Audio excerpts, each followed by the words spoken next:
Planning a wedding comes with timelines, trends, expectations, and a whole lot that couples never see coming. We're two wedding planners pulling back the curtain on what really happens behind I Do. Each week on Behind I Do, we bring you real talk about real weddings, timelines, trends, the wins, and the what ifs.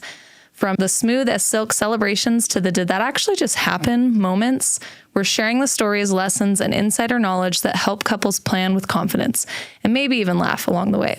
Whether you're a bride, groom, vendor, or wedding lover at heart, this is your backstage pass to the world of weddings, told candidly, graciously, and with the expertise only seasoned planners can offer. Grab your coffee, your planning binder, and your confetti, and join us behind I Do. All right, episode 17, behind the scenes, what we actually do during your wedding day. So, I mean, I feel like we've talked a little, maybe, I don't know, in some of these podcasts, I lose track, but we thought it'd be kind of fun to just like truly dive into like exactly what we do, like start to finish, and just kind of chat just on through the it. day. Yeah, just on the day. Like just on your wedding day, what it actually looks like. Yeah. And I think too, this, I mean, again, this always just makes me think of like, I think explaining this and kind of diving through it is like why we don't call ourselves Day of Coordinators, because there is like so much that we do that if we didn't like talk to you beforehand, we wouldn't be able to do a lot of these things. So yeah, there's like at least 20 hours minimally of prep work before we get to your wedding day. If that's not even like a planning client. Yeah. That's just like our wedding management, just logistics, making sure things are done. We have all the things to execute the day of. Totally. So it's wedding day. It's typically a Saturday. Mm-hmm. Usually, I mean, our common arrival time is like 10 a.m. And most like venues, that's like access time around here. There's a few that will let us get in early, but most of them, it's like 10. And that just also feels like usually a good common time for us to arrive. Yeah. For a 4 p.m. start time, 10 a.m. feels like a good amount of time for us to have. Yes. And we are big proponents of, like, we tell a lot of our couples, like, we're usually first ones to arrive, last ones to leave. Obviously, sometimes there's exceptions. Like if the DJ's still tearing down at the end of the night, like we're not hanging around to help him pack up. You can figure that out. But we're not doing that. And like rentals sometimes arrive before us. I mean, it just kind of depends logistically, but we like to be the first ones there, last ones to leave, just so that we are receiving all vendors and ensuring, like we say at the end of the night, like your venue is left exactly how we found it. 100%. And we usually come with our teams. Mm-hmm. So typically there's always a lead planner. There's always an assistant. And then depending on the size of your wedding, we may have our labor ops show up with us, which he helps with all the setting of like the tables, chairs, ceremony tables. Labor, yeah. All of that. And then sometimes we have additional assistants, or we also have an awesome amount of interns. So we're super lucky that we have people that reach out that want to intern for us. So and that's like, I mean, in all our inquiry calls, I tell people, like Ali said, we always have 2 at every wedding. Whoever starts like the coordinating or planning process is your lead, and that is who they're this day of, and they always have an assistant. And then, like Ali was saying, logistically, it's like we are fortunate to have, like, just depends on the venue. Like some venues, it's a lot more labor, a lot more like logistics of like we have to move chairs from here to there or whatever it may be. So for us, it's no additional like cost. It's just we logistically look at the layout of like what venue are we at? Are we moving chairs? Kind of where is ceremony, where is reception, and kind of talk through that. And then that's the crew we bring day of. And a lot of like the setup crew will typically leave after, like right before ceremony, and then come back for teardown. So again, I think we're just very fortunate to have like a good group of people that help us and save our backs and execute the day with us. So yeah, we arrive set up. Typically, if like depending again on the venue, we like separate, and like 1 to 2 people are setting chairs for ceremony, and then the other group is setting tables and chairs for the reception and kind of getting tables set up. So yeah, that's usually where we start. Yeah. And if the bride or groom's on site, we always try to check in with them too. Usually like we've already communicated with them via text because hair and makeup oftentimes starts 7 to 8 a.m. So we're already checking in the morning, like, hey, did our makeup show up? Yeah. We're on the way to the venue. Going? Yeah. Usually we get a call if they haven't. So that's pretty rare. Yeah. But yeah, well, that's kind of, we start with like a good communication in the morning and then we launch into setting up your space. Ceremony takes priority because that's typically where guests are going to go first. So we like to make sure that that's like getting started. And if there's like an arbor or anything like that, we have to make sure everything's centered. So we usually start out there and then, work our way inside. Tables, chairs, and then we have kind of like requirements before vendors can show up. Like a florist can't set their tables with their florals until we have linens placed. So we try to get things like that done for any of our vendor friends that would need it done. Or like, I mean, vice versa. If like they are doing like a ceiling install, like making sure that they're arriving either the day before or starting before we start setting tables, just so that they can be doing those installations obviously before us, like logistically. But yeah, like if they're setting centerpieces, they obviously can't do that until we've set linens. Yeah. So it's kind of all, every wedding day looks a little bit different on how we break it down, but that's kind of the general theme. Yeah. And so once we have tables and chairs set up, which we've learned the hard way that we want to make sure we have enough chairs for seating charts and not too many chairs. So we've been like all throughout the years learning all sorts of strategies to make sure this goes smoothly. Yeah, because I mean, typically like it's 8 per table, but like sometimes there's 6 at a table, sometimes there's 9, sometimes there's 7. So it's always terrible when you set the table for 8 and then you're like, there's 4. Yeah. Okay. This is going to look a little different. Yeah. And that's usually setting tables is what takes the longest. I mean, again, depending on the wedding, but it's like if they're doing like a full place setting, that is like our job, like plates, silverware, chargers, candles, table number, like wine glass, folding the napkin, like that is, we do all that. So again, depending on the logistics of the day, that also determines how many staff members we have. A lot of times too, speaking of the napkins, like if they're wanting like the knot, like it folded in like a knot or folded, like there's the sleeping bag where it's like it's folded a certain way and then the menu's tucked in. We try to actually do that before wedding day because that obviously takes a lot of time. Take hours. So that's something that we often try to do for any of our clients, whether they're planning or wedding management, try to pick up the napkins from the rental company prior to wedding day so we can prep that. So then the day of, it's like we just place the napkin. Yeah. It makes things go so much smoother. Yes. And like while all this is happening, we're also like following our timeline. So we made that timeline with you well before your wedding, and we're making sure that all of the vendors that were supposed to show up have shown up.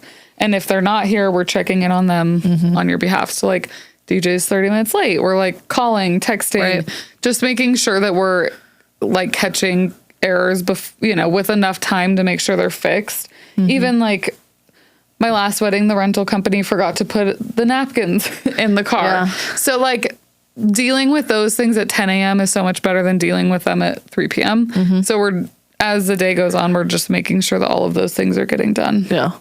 And that's again why I think it's like, in a way, like I was recently just talking to a bride about this, like when you're like talking to like coordinators and planners and, inquiring with them, like I understand that not everyone can have such a large team like we do, but I think that is like what makes us different. And I don't want to say better, but just having the team that we have built, like it allows for your lead to do things like that, because I think that is what gets hard, is it's like your lead should be doing those things, like tracking your timeline, checking in with the vendors, making sure, like Ali said, they're arriving on time. And it's like, if we didn't have like, 3 people helping us, like your lead is also setting tables and trying to check in on the bride and making sure things are like, how is she doing? Does she need anything? And so I think that's what is like such a benefit to our team, is like, it allows your lead to be the lead and like actually do her role while the team is supporting her and setting up. So it just like, it just makes it super nice and not feel as frantic. Yes. Which we've learned over many I haven't checked on the bride in 4 hours. Yeah. And that's definitely not the way we want it to feel for them or for us. So definitely, yeah, building up our team. We are so grateful Has for helped, everyone on our team that makes it so we can get these things done. And I think too, then it's like, as like, you know, being able to check also in the bridal party and their family is like the family's starting to arrive. And even like as the vendors are starting to arrive, it allows the lead to be present and like going over and like checking in. Like that's something we do on our timeline is the caterer has arrived. We have it on there that coordinator and caterer check in with each other. Yeah, so we need to walk through where's the buffet line going? Like, what time are you did we confirm your serving time? Yes. All of that. And especially it gets hard when you're the lead and like it's a florist and they need you out at ceremony site to like double check a visual on where this basket's going and all these things. And if you don't have extra help, that's when it makes it hard. Really So it makes it just, because that is like a big part of our job is like checking in with each of those vendors and like going through the timeline to make sure, like even with like DJ, like you have, you know, this many toasters, this is the order you have, like, is this the right song? Yes. So it makes it super nice to be able for us to like focus on those things. Yeah. And also like a big part of like what's happening to like, well, bride's getting hair and makeup done, we're setting tables. There's like so much trash and just like stuff laying around venues. We're unboxing. Yeah. Unboxing all your personal, you know, your gift box and like your candles and there's just so much stuff.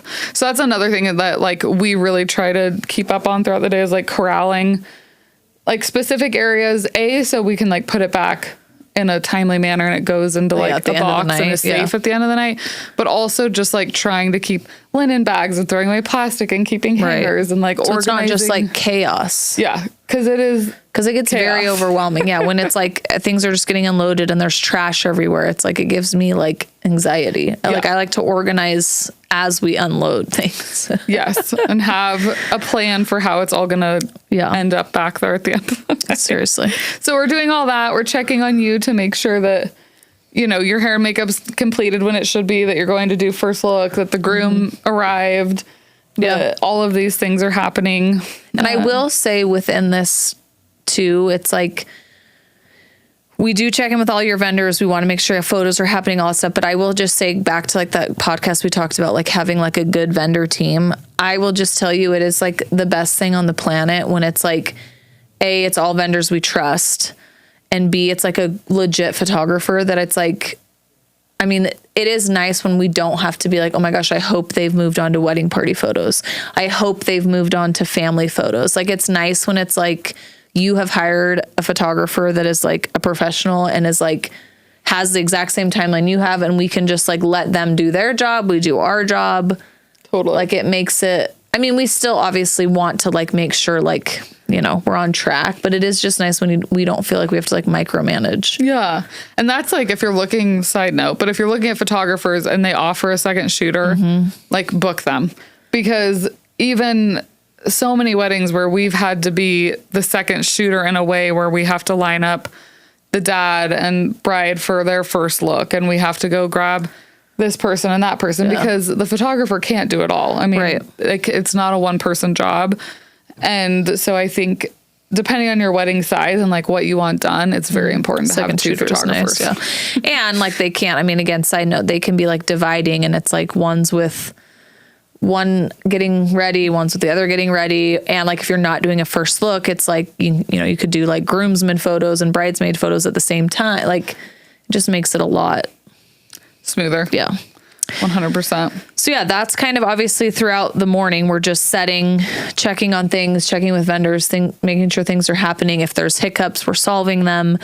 And then it's like basically getting to ceremony time. Like typically like we like the I almost said newlyweds, the bride and groom, groom and groom, bride and bride, to be tucked away 30 minutes before ceremony time because guests always arrive early. Always. And so, and there's nothing worse, honestly, than like you're still taking photos and guests are like walking by. So we try to have everybody tucked away 30 minutes before, remind everyone to like go to the bathroom, spit your gum out, take off your sunglasses. Leave your phone in the room. Leave your phone in the room. You don't need it for the ceremony. Like take off ponytails, like kind of having that little spiel with the whole wedding party and having them like just prepped and ready. And then typically like 5 to 10 minutes before ceremony time, we kind of pull them all out, get them lined up, make sure everybody remembers who they're walking with. Remind them how to carry their bouquets, Yes. where they're putting their hands when they get up there. Yes, all the things. Reminding the maid of honor to fluff, then grab bouquet. And then because it's funny when we do the rehearsals, typically the day before, we're practicing and telling them when to go, and they're always just like, sometimes the wedding parties are like, how am I going to know? And it's like, we are right there. Like this We will literally be pushing you down the aisle. Yes, we literally so don't stand worry. right there with them hidden, hopefully we try to be, and like tell them exactly, okay, you can go. Okay, you can go. Like, and like cueing them, timing them, making sure, because even if you've been in a wedding before, which we get that a lot too, it's like weddings are a little different, and it is nerve wracking. Like, even if like all these people are staring at you, it's your sister or brother or best friend getting married. It's like a big day, and you don't want to mess it up. It's like every aisle's different. Like, is it grass, concrete? Yeah. Like, what is this going to look like? How long is it going to take me to get down the aisle? Right. There's so many little logistics that we try to just like calm people down. We will be eliminate. right here with you. Yeah. Don't worry. Yeah, exactly. Or they've had a couple mimosas and they're going to need a reminder. Exactly. But it's like my favorite feeling, like watching the bride go down the aisle. I am like, we did it. We can breathe. We can breathe. We can go light candles and make sure that reception space looks absolutely perfect. Mm-hmm. They are now in like the good hands of their DJ and their officiant. We do always joke once the bride walks down the aisle, we're like, I can't do anything now. She's down there. Ceremony's going to go how ceremony's going to go. And we did it. Like, anything from there, it's just, the pressure is not as high. Cause a lot of like the first look, the walking out, like you can't get those things back. So it is such a good feeling. But then, like Allie said, that is then once bride is down the aisle, we usually like run away. Like we'll usually follow, hold the dress, depending again, if it's grass, dirt, whatever, fluff, and then we run.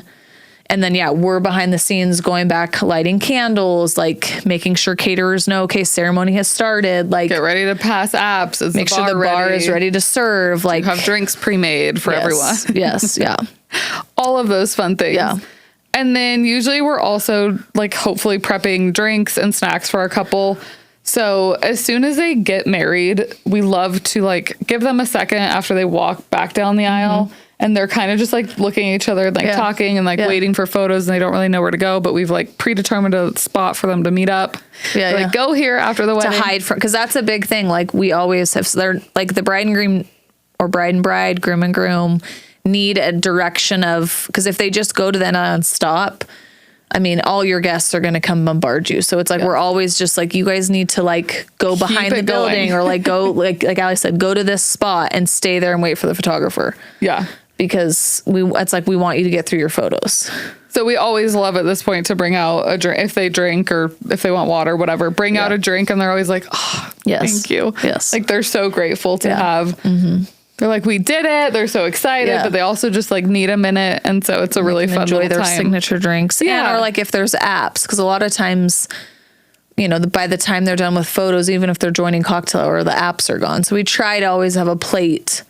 I wouldn't say they always eat it, but just having it there if they want a snack, or sometimes our couples after the wedding want to like go up to like one of the rooms where they were getting ready and have like 5 minutes to just like breathe. So we'll have snacks up there and drinks up there for them if they want. Yeah. Which I think is nice. And even to like hot days, we're running waters to family members. Like we are just trying to accommodate people, especially in the bridal family groom party, whatever, that have to be not at cocktail hour. Yeah. It's like, okay, how can we support you through the next 30 minutes of family photos? Yeah. So that is like a big thing. It's like your lead is usually checking in with everybody while everyone else is lighting candles, making sure guests are knowing where they're going, picking florals up from the ceremony and putting them in the reception space. Yep. Flipping the spaces. Flipping spaces. Or moving chairs, because sometimes there's not enough chairs at the venue for both reception and ceremony. So our team at this point would be also grabbing chairs and moving them to tables. Yeah. Which can be a task. Can be a large chore. Yes. So yes, we're doing all of that during cocktail hour, which is inevitably like one of our busier hours. Yeah. Trying to just manage how we're going to get everyone inside or to the next space. Is food ready? I'm working a lot with the DJ here on like announcements for family photos, announcements for grand entrance, kind of all of that. Yeah. And then, I mean, once photos are done, then they kind of, depending on if they did a first look or not, sometimes there's enough time. If they did some photos before, they can join cocktail hour. Oftentimes there's not enough time because they, did all their photos during cocktail hour. So then we're kind of getting ready to execute the grand entrance, which again, if it's like wedding party joining, that can be like a logistical thing that takes forever because it's finding all the wedding party and After they've been drinking. Yeah. And getting them to stop talking and like stay in one spot together. Yes, it can be tricky, but it's always done. We always get it done. Yeah. So yeah, we get everyone ready. We get them in and through grand entrance. And then like we talked about in our last episode, sometimes they go straight into their first dance. And if not, usually they sit down, or even if they dance, then they sit down for dinner. And we really, if it's a buffet dinner, we don't want our couples going through the buffet unless it's really important to them. Or they're very picky. Yeah. They're like, no, I want to see it all. But just the logistics of typically a white dress going through a buffet line is just not great. And we want to eliminate any spills. And I think too, you typically, like if we go through and get it for them, it's like they do their grand entrance and they go straight to their table and their dinner's already there. Then they will actually sit and eat. Yes. Because guests are going to come over to you. Guests are going to start talking.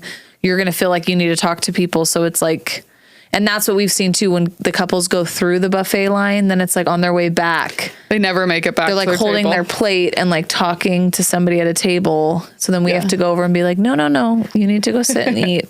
Please go eat. So yeah, I prefer, like Ali said, unless they're very particular, I prefer to get them their dinner and have it ready for them. And a lot of times too, I'll just be like, just tell me what you want. If it's specific, like we will make sure that. Yes. 100%. But yeah. And then we get everyone through dinner. In general, we as a team like to release tables because we do not want to announce like table 4, go to the buffet. We just think that's such an obnoxious way to eat your dinner. So we will happily go around and tap tables and monitor the buffet line and make sure that people aren't waiting too long in line at the buffet and make sure that everyone gets food. And then once everyone's been fed once through the line, then we're kind of working on prepping toasters. Yeah. And usually it's like, I think when there's like, I try to do it when there's like maybe like 4 to 2 tables left that need to go through like a buffet line maybe, or that are still waiting on their food, going around and just saying, hey, like we're going to, like to everybody who's giving a toast, like, hey, we're going to start toast in like roughly 10, 15 minutes. Go refill your drink. And if it's like the father of the bride, it's like, okay, well, you're going first, and then you're going to hand the mic to the maid of honor and then go to the maid of honor and be like, okay, you're going second. And then after you're going to hand the mic, you're going to hand the mic to the best man or whatever it is. Speaking of mics, this mic is terrible, but just giving them like a play-by-play. So it's like, they know the order and it's like who they're handing the mics to and giving them time to like mentally process like, okay, it's happening. Yes. Cause definitely a nerve-wracking time period here is for the toasters. And so it's helpful for them to know who's going ahead of them, who's going after them, and where to put the mic, because that's always awkward. Like sometimes you'll just see at weddings, like someone have a microphone standing. They don't know where to go. And then the DJ has to like run out of their booth and like go grab it. Yeah. So we definitely try to get all of that prepped. And then obviously if you're cutting the cake, we're going to make sure that you have your cake cutter and plates and forks to feed each other and all of that kind of ready. And then same with prepping dancers for formal dancing. Like it's so important. We've had rarely, but weddings happen where like someone who's either toasting or dancing is like nowhere to be found. Yeah. And it's like happening. And they're like, father of the groom, like no one comes up and you're like, where did he just go? Yeah. So it's really important to make sure that we prep everyone. Like do not like this last wedding this weekend, I literally told like the mom and dads, like we're doing formal dances, like do not leave. You have to stay. You need to stay here because after toasting, we're going straight into these dances. Please don't hide. So that's always fun. And then after formal dancing, it's like the best part of the night. We open up the dance floor for all dancing. Maybe desserts being served kind of in the background. But in general, most of the activities for the evening are done. Yep. We may have like a bouquet or garter toss. Or like a money dance, some traditional dance at some point that we want to make sure gets executed. But in general, the DJs are really on top of that and make sure that happens. So then our team kind of gets busy again, like getting everything cleaned up. So yeah, making sure like ceremonies tear down, especially if it's outside, like before it gets dark. All the fake rose petals are picked up. Yes. Yeah. Depending on the venue, sometimes they're very specific, like making sure just everything's cleaned, signage, everything is like put away. And then, and then that also at open dancing is typically when we put like your gifts, we put that in a locked car or put it somewhere safe, like all your cards, your gifts, take them off the guest book table, clean up the guest book table. Like especially if it's like a Polaroid, there's trash everywhere, pick trash up, restock the Polaroid film, and then oftentimes we don't bus, but like, usually in open dancing too, it's like there's just trash everywhere. Back to the trash. And nobody knows how to throw like an empty can away. No, heaven forbid. We will float around and like throw trash away and just like, and again, like check in on like parents and like grandparents. Like, do you need another drink? Like, that kind of stuff. Just kind of checking in on people. Totally. And at this point too, like if bride and groom maybe are going like wanted to go boxes, like we'll pack up a few desserts and like make sure that as catering's like finishing cleaning up, that any of their leftovers like gets put in a place that we know to send home with mom, or kind of like all those like wrap up items with vendors that are getting ready to leave. We kind of try to start. And it's nice to do a lot of that then when it's not like the chaos of full tear down, because then it's like it's already done. Like, and we like to have like kind of a plan in our heads too of like who's taking what home, and then like have it in one section. So if I know that mom and dad of bride are taking home all the personal decor that they brought and all the food and the leftover cake topper, like I put it all in one section. So it's nice to kind of know that going into it. Yeah. And we do also, at the final walkthrough, have a conversation of like who is doing all that and like what vehicles. And then typically back to even like sometimes when we're before ceremony or right after ceremony, kind of depends, taking the keys of those vehicles so that we can go unlock them when we're ready to start putting gifts away, when we're ready to start boxing stuff up. Because that is like, we box up everything we set up, we box it back up for you and like put your personal decor back in the tubs. So it's nice when we have the keys and stuff, or we can move the car closer so we can start doing that. Because if we don't have that option, then at the end of the night, like the parents are there for 30 minutes. They're waiting and they're cleaning up. So we try to get that all pre-prepped to make sure that the exit is as smooth as possible. Yeah.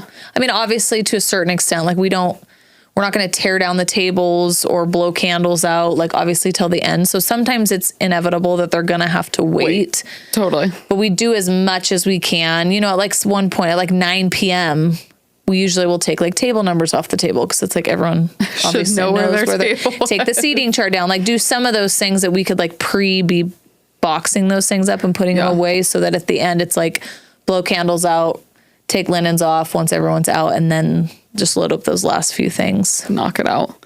Yeah. And then kind of our last item typically of the night is like executing a send-off and maybe a private dance. Yeah. So we, with the DJ and a lot of help, try to get everyone out of that venue to line them up for some form of a send-off. Yeah. And at that point, like maybe I'm doing the send-off and Jaden's going and grabbing all of their to-go items that need to go in their send-off vehicle. So we typically have them pre-pack a suitcase or a backpack. We would like your cell phone in there before ceremony, because usually you lose that throughout the night. But anything that you're going to need the night of the wedding, we like that all prepared. So one of us is going and putting that in the car as soon as it arrives. The other one of us is corralling the cats and trying to get them in line and be like, okay, here we go. And then the DJ's helping them with their private last dance, which that's a trend we didn't talk about in our last episode, but Such a good one. The private last dance just really like encapsulates the end of your wedding. Yes, I love it. So Gives the sweet. couple that last little moment of like just taking it all and in. like your only time really you're alone your whole wedding day. Yeah, which is to so really sweet. take it in. Yeah. So we get that all executed, and then we send you off, Yeah. and we come back and we turn the lights on as fast as possible to really signal that the Really party tell those is drunk over. people it is done. No more partying here tonight. Yeah. Feel free to go party anywhere else. And we start cleaning as fast as we can. So we are, like Jen said, putting everything back in the boxes that they came in. We're lightly bussing, but basically throwing away so much trash at the end of the night, and then tearing down linens, Putting if we need tables to and take chairs tables away. and chairs away, and kind of getting it to literally look exactly the way that it did when we arrived at 10 a.m. Yeah. Like our goal is truly that like the family just doesn't have to do anything. I mean, and like we said, to a certain extent, depending on the teardown, they might have to help carry boxes to their cars, but we really try to make it as smooth and hands off for everybody as possible. Yeah. And we love like when people offer to help, and like we love being like, no, thank you. Yes. It's And so sweet, but that is truly why you hired us. And so we are so happy to do it. And I think too, it's like same with setup and tear down. Sometimes, I mean, tear down, sometimes we accept we it a could little accept more. a little help. But sometimes it's almost like, again, it's like the whole too many cooks in the kitchen. And it's just like, I know you want to help, but like with setup, it's like then things are getting put in the wrong place or we can't find things. And then tear down, it's like, think people might have been drinking a lot and they're just like, we can't find things, or they're breaking things, or they're just like throwing it in a tub. Or they and didn't it's know like, that like linens came separately from the napkin companies. right, Like they're those two have to different be rentals. sorted in different areas. So sometimes it causes more problems. So that's where a lot of times with tear down, people really want to help. We box it and then we start making a pile of like all these things are ready to go in a car. Yes. You can take those, go put that in Or somebody's you can help car. with chairs. Like that cannot Yeah. be messed up. Like stack, put over there. Exactly. But if we've told you no, thank you, like no, it's because it's just- more work, and it's our we're job. happy to do it. Yeah. So yeah, I think in a nutshell too, all in all, I think this also just really backs up why we don't call ourselves day of coordinators. Cause I just think there's so much that we do and that isn't, in the day that has to be prepared for before, but also just, I think what sets us apart from a lot of other people is just like, we do so much. Like there's not a lot that we don't do, and we want to be fully hands-on. We want to be team players with every vendor, support everybody, and do like literally as much as we can to make the day as like smooth as possible for the couple and their families. Yeah. So That's what a there it wedding day is. looks like. Yeah, that's what our 12 to 14 hour day looks like. Cheers. Cheers.